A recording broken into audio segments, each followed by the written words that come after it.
ঈদ মোবারক, ঈদ মোবারক and Eid মোবারক। মানে ঈদের আনন্দ সবার মাঝে ছড়িয়ে যাক, এই কামনাটাই করি। অ্যান্ড আমরা চলে আসছি এখন পিরোজপুর ব্যাকটিয়া ব্রিজে। ব্রিজটা ঠিক এখনও সামনে, আর এখান থেকেই দেখতেছি যে ব্রিজে সেই পরিমাণ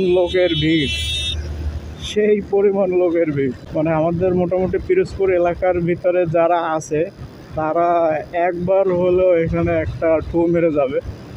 কারণ আমাদের পিরোজপুর জেলাটা খুবই ছোট একটা জেলা, যে জেলায় আসলে ঘুরে দেখার মতো ওই রকমের কিছু নাই।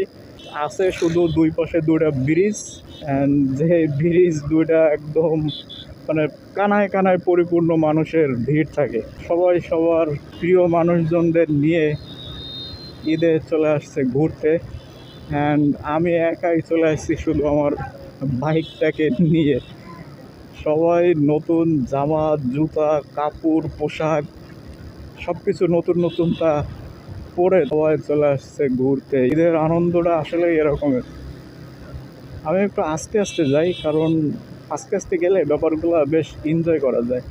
এখানে আসলে দেখার কিছু নাই, তবে এখানে আসে হচ্ছে ব্রিজটা অনেকটা উঁচু, এবং এর পাশাপাশি দেখা যায় যে এখানে অনেক বাতাস আছে, যার কারণে মানুষ এখানে ঘুরতে আসে, দেখতে আসে।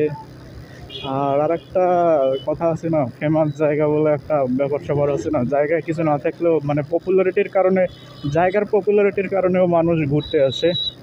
আর ব্রিজটার মিডল পর্যায়ে এখনও আমরা উঠতে পারি নাই, তবে আর কিছুক্ষণের মধ্যে উঠে যাব।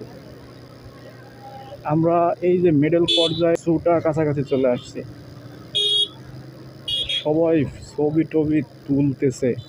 ঈদের আনন্দ সবার মনে শান্তি বয়ে আনুক, সবার মনে খুশি বয়ে আনুক, এটাই হচ্ছে আমার একান্ত ব্যক্তিগত কামনা। আমি শুধু একা হতভাগা, যে কিনা একা আসছি।